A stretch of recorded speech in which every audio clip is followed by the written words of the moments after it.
कार्यक्रम वेद पाठशाला में मैं आपका हार्दिक स्वागत करती हूँ। प्रिय श्रोता, परमेश्वर का वचन जीवित, पवित्र एवं सामर्थी है। आशा है कि आज के वचन से आपको आत्मिक लाभ होगा। तो लीजिए, प्रस्तुत है ये संदेश।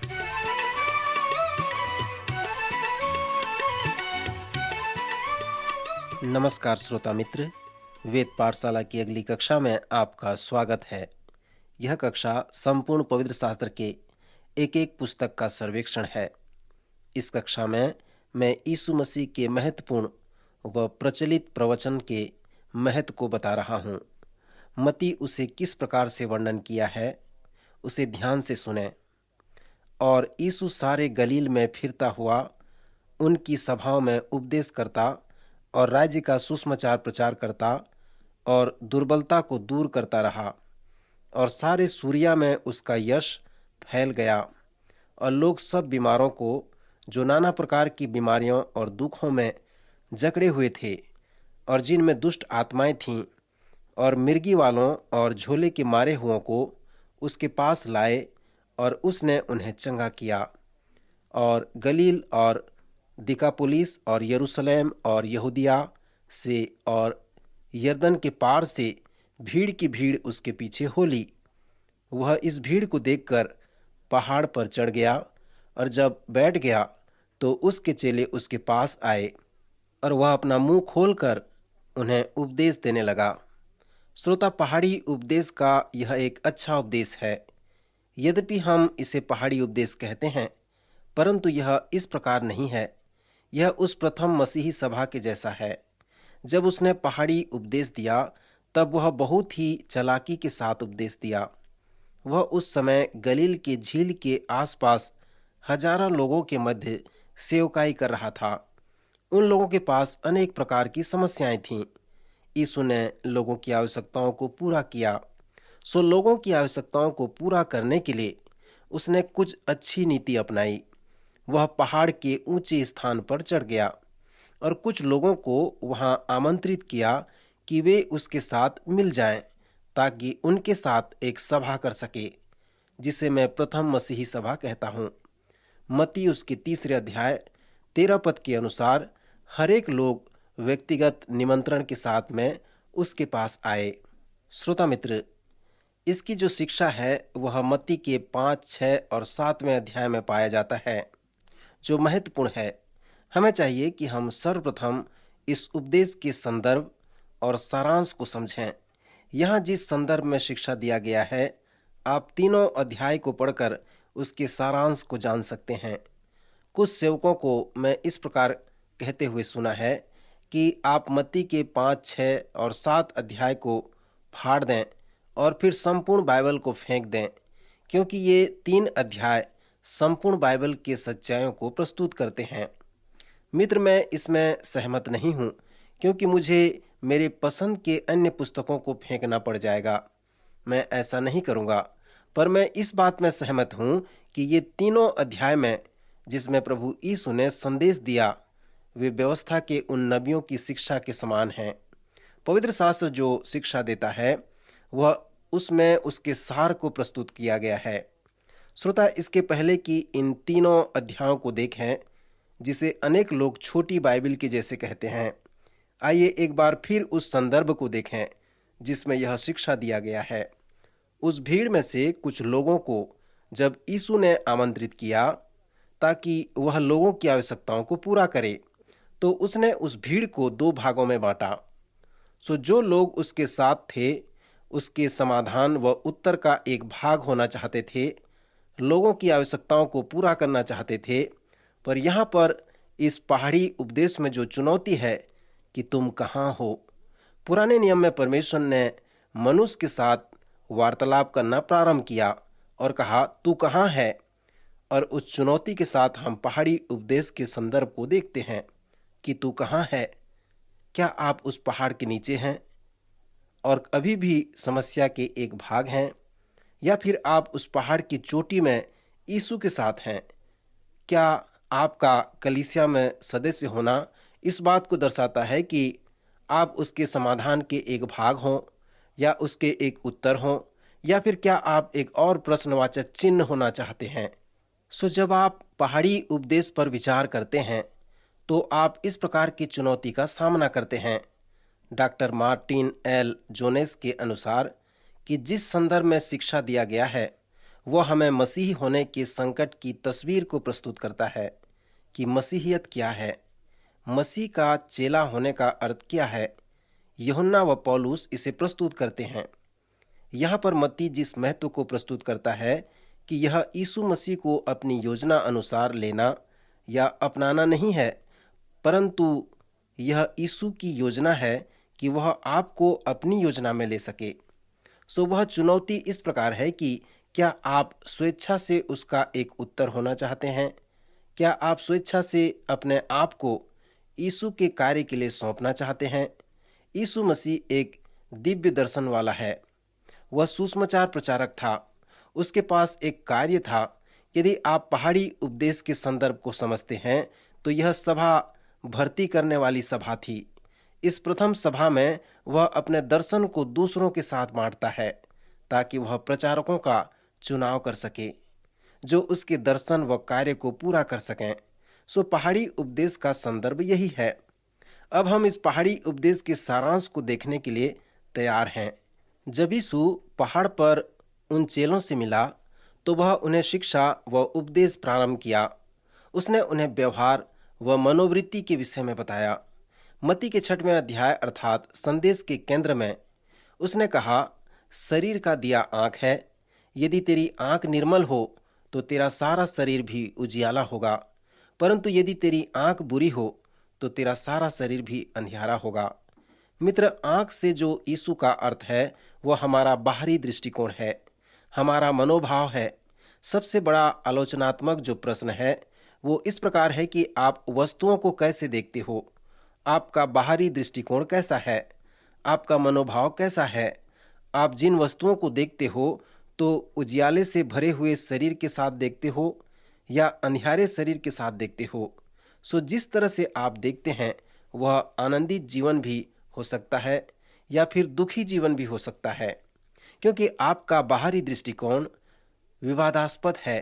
यीशु अपनी शिक्षा उस पहाड़ की चोटी से आरंभ करते हैं और लोगों को बताते हैं कि वे कैसे उसका समाधान व उत्तर बन सकते हैं जो पहाड़ी के नीचे समस्याओं में जकड़े हैं।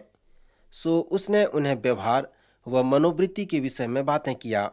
उसने उस पहाड़ी उपदेश को इस प्रकार से प्रारंभ किया कि धन्य हैं वे जो मन के दीन हैं, क्योंकि स्वर्ग का राज उन्हीं का है।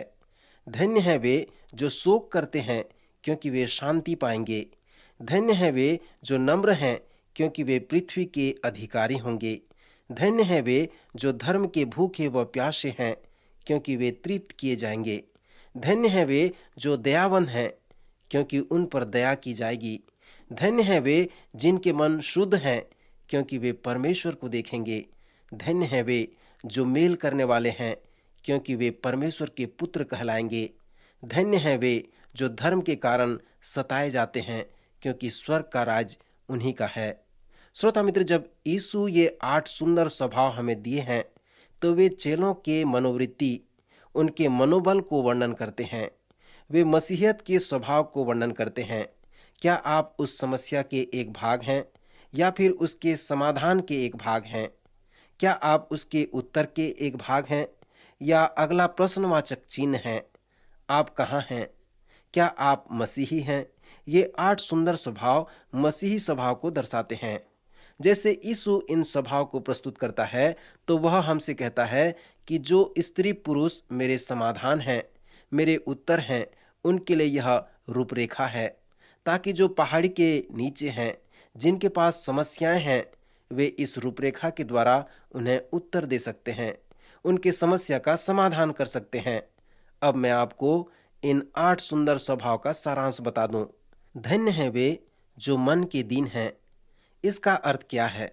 धन्य शब्द का अर्थ है आनंदित होना या आत्मिक रूप से उन्नति प्राप्त करना या अनुग्रह पाना। दूसरे शब्दों में कहें तो परमेश्वर चाहता है कि मनुष्य आनंदित रहे। इसके पहले कि आदम पाप में पड़ा, वह इस प्रकार का धन्य व्यक्ति था। यदि आप सचमुच में आत्मिक रूप से उन्नति करना चाहते हैं, तो यहाँ पर जो प्रथम स्वभाव है वह है, धन्य है वे जो मन के दीन हैं, क्योंकि स्वर्ग का राज उन्हीं का है। ये वे लोग हैं जो स्वर्ग में परमेश्वर की इच्छा को इस पृथ्वी पर अनुभव करते हैं। मन में दीन होने का अर्थ क्या है? यह आपके अपने स्वभाव से संबंधित है। यहाँ पर यीशु के कहने का तात्पर्य यह है कि क्या आप संपूर्ण मानव जाति की आवश्यकता का समाधान होना चाहते हैं? पहली बात आपको जानने की आवश्यकता है कि आप सबों की समस्या का समाधान नहीं हो सकते। आप सबों की सहायता नहीं कर सकते, परंतु उसे करने के लिए मुझे व आपको उस राजा के अधीन होना है, क्योंकि वह स्वयं समाधान है। सो मैं नहीं, वरन वह है जो कर सकता है। मित्र, यदि हम उसके एक भाग बनना चाहते हैं, तो यह पहला स्वभाव है जो हम में होने की आवश्यकता है। जैसे आप पवित्र शास्त्र पढ़ते हैं, तो ध्यान करें कि कैसे परमेश्वर इस सुंदर स्वभाव को लोगों को देता है। पुराने नियम के सर्वेक्षण में हमने मूसा के जीवन से जो सीखा था, क्या आप उसे स्मरण करते हैं? मूसा 120 वर्ष तक जीवित रहा। उसके जीवन के प्रत्येक 40-40 वर्षों में परमेश्वर ने उसे 3 पाठ सिखाया। प्रथम 40 वर्ष में उसने उसे सिखाया कि मूसा तू कुछ नहीं है, और इस पाठ को पढ़ाने के लिए परमेश्वर को 40 वर्ष लग गए। फिर उसके जीवन के दूसरे 40 वर्ष में परमेश्वर ने उसे इस प्रकार सिखाया कि मूसा तू कुछ है, और अब मैं तुझे उपयोग कर सकता हूँ। फिर अंतिम 40 वर्ष में जब वह उत्तर व समाधान बना, तब परमेश्वर ने उसे सिखाया कि वह किसके साथ क्या कर सकता है, जबकि वह सीखा कि वह कुछ भी नहीं है। नए नियम में पतरस के साथ भी ऐसा ही हुआ। जिस समय वह यीशु से मिला और फिर 3 बार इनकार किया और अंधेरे में जाकर फूट फूट कर रोने लगा, सो पतरस सीख रहा था कि वह कुछ भी नहीं है। पहले वह घमंड कर रहा था कि वह कुछ है। उसने कहा, प्रभु सब छोड़ दें तो छोड़ दें, परंतु मैं तुझे नहीं छोड़ूंगा। सो जब वह इस बात को नहीं सीखा था कि वह कुछ नहीं है, वह ऐसा कहता था, परंतु जब वह अंधेरे में जाकर फूट फूट कर रोने लगा, तब वह जान पाया कि वह कुछ भी नहीं है। जब यीशु मृतकों में से जी उठा, तब वह पतरस से व्यक्तिगत रूप से मिला, क्योंकि वह पतरस को निश्चय दिलाना चाहता था कि तू कुछ है। यूहन्ना के अंतिम अध्याय में आप यीशु व पतरस के वार्तालाप को देख सकते हैं। यीशु ने पतरस से पूछा, पतरस क्या तू सचमुच में मुझसे प्रीति रखता है? यहाँ पर वह अगापे प्रेम के विषय में कह रहा था। पतरस ने उत्तर दिया, हाँ प्रभु, तू तो जानता है कि मैं तुझसे प्रीति रखता हूँ। तब यीशु ने पतरस से कहा, मेरी मेमनों को चरा। सो पतरस जानने पाया कि वह अब कुछ है जिसे यीशु उपयोग कर सकता है।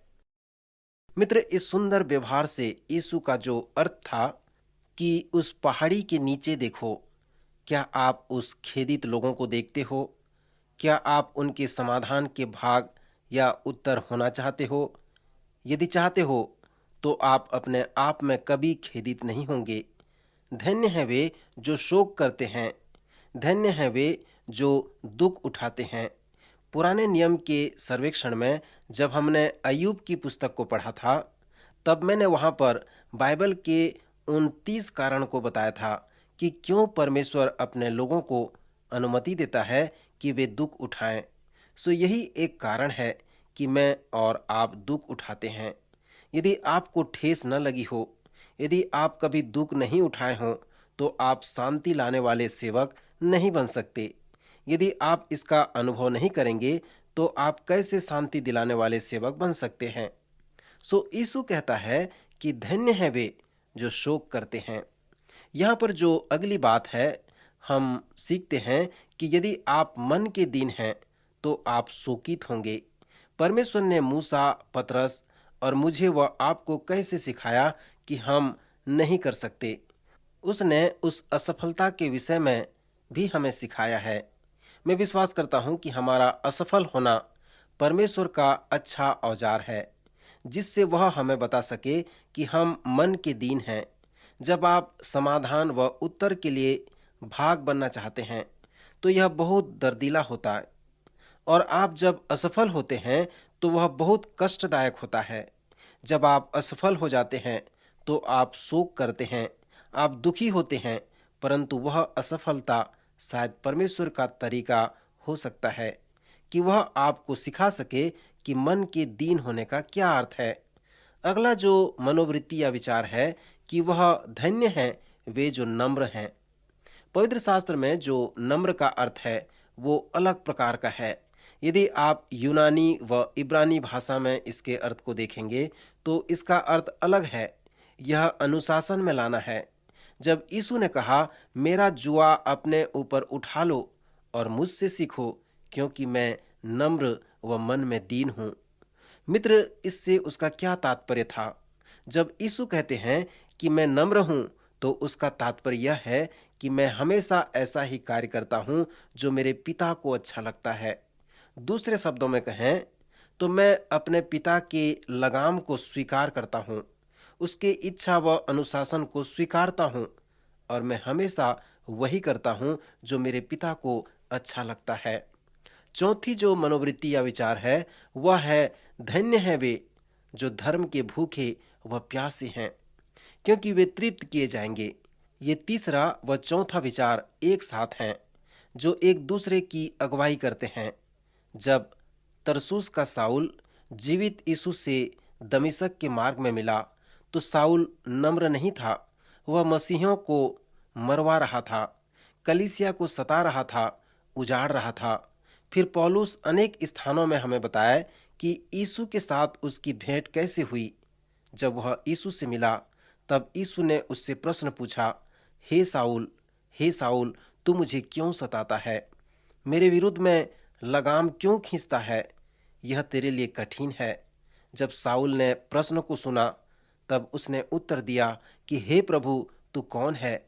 उसने कहा, मैं यीशु हूँ जिसे तू सताता है। तब साउल नम्र बना और एक महान प्रेरित बन गया।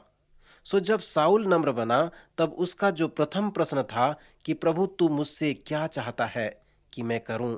दूसरे शब्दों में कहें कि क्या उचित है, वह अपनी पत्री में कहता है कि वह धर्म का भूखा व प्यासा है। यहाँ पर जो प्रतिज्ञा है कि यदि आप नम्र हैं और धर्म के भूखे व प्यासे हैं, तो परमेश्वर आपको तृप्त करेगा।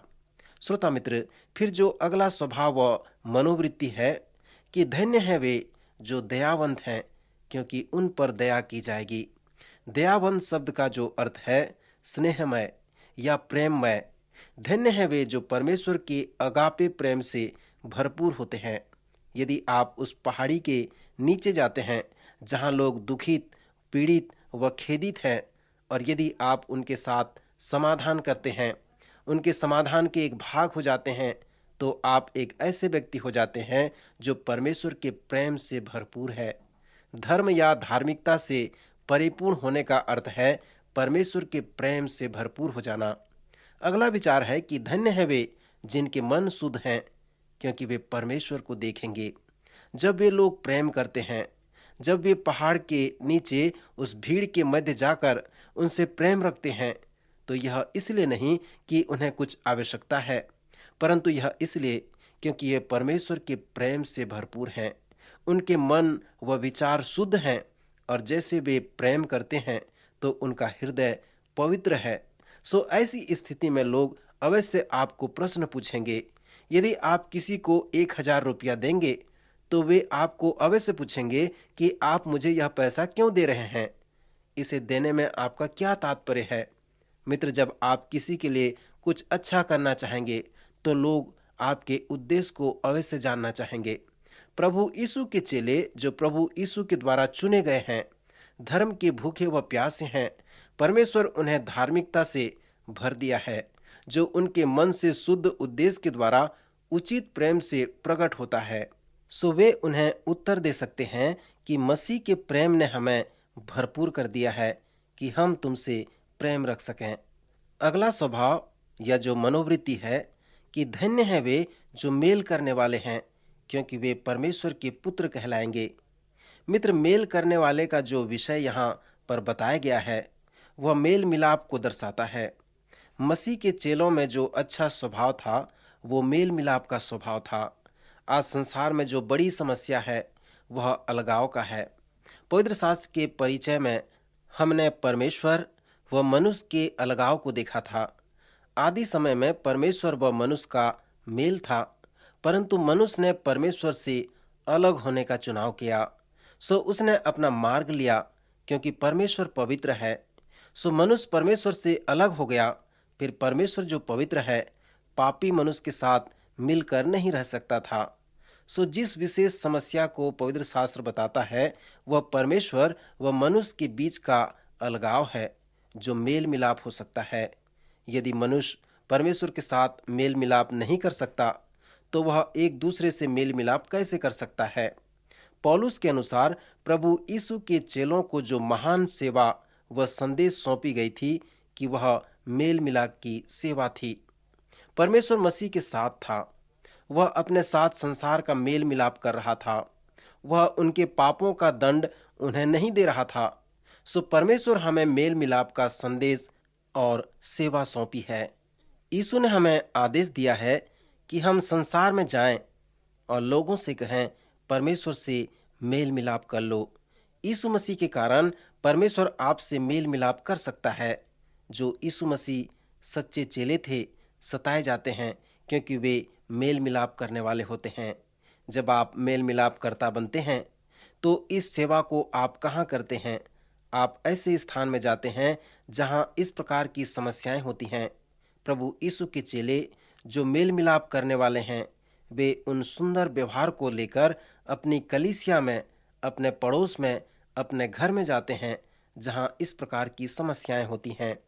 ये 8 सुंदर स्वभाव यीशु मसीह के चेलों की रूपरेखा को पूरा करते हैं, जो यीशु की ओर लोगों की समस्याओं का समाधान व उत्तर है। सो यीशु कहते हैं कि मसीही होने के ये 8 सुंदर व्यवहार हैं।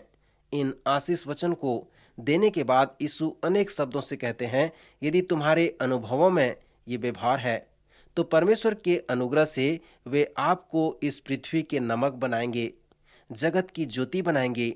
जो नगर पहाड़ पर बसा हुआ है, वह छिप नहीं सकता।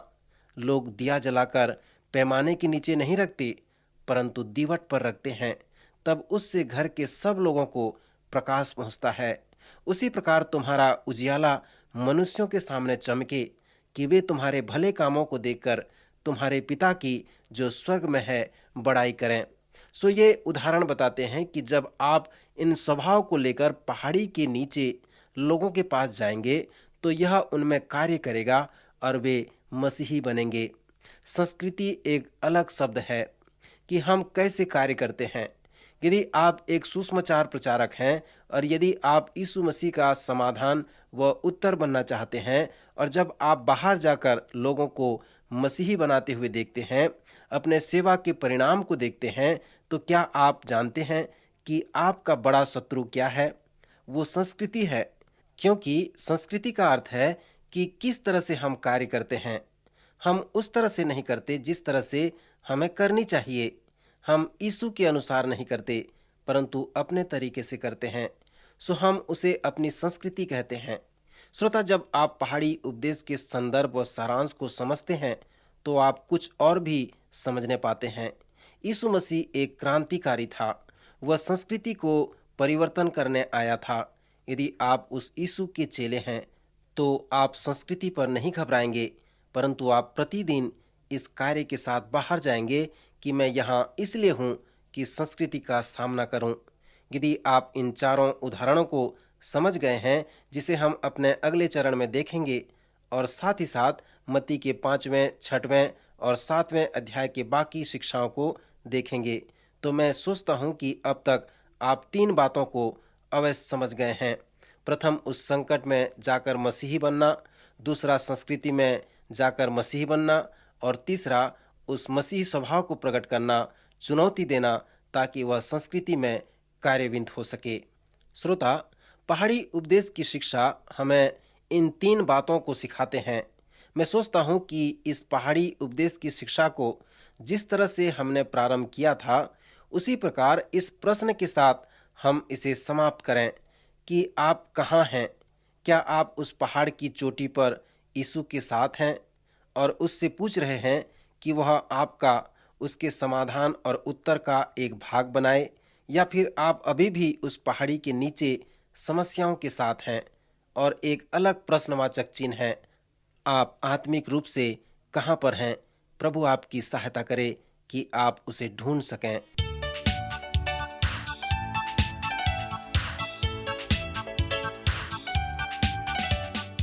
आज का कार्यक्रम सुनने के लिए हम आपको धन्यवाद देते हैं। श्रोताओ, आत्मिक विषय से संबंधित कोई सवाल आपके मन में है तो आप अपने सवालों का जवाब इस पते पर प्राप्त कर सकते हैं। हमारा पता है कार्यक्रम Ved Pathshala, radio Vishwavani, post box number 317, Lucknow 226001, Uttar Pradesh. पता एक बार फिर सुन लीजिए।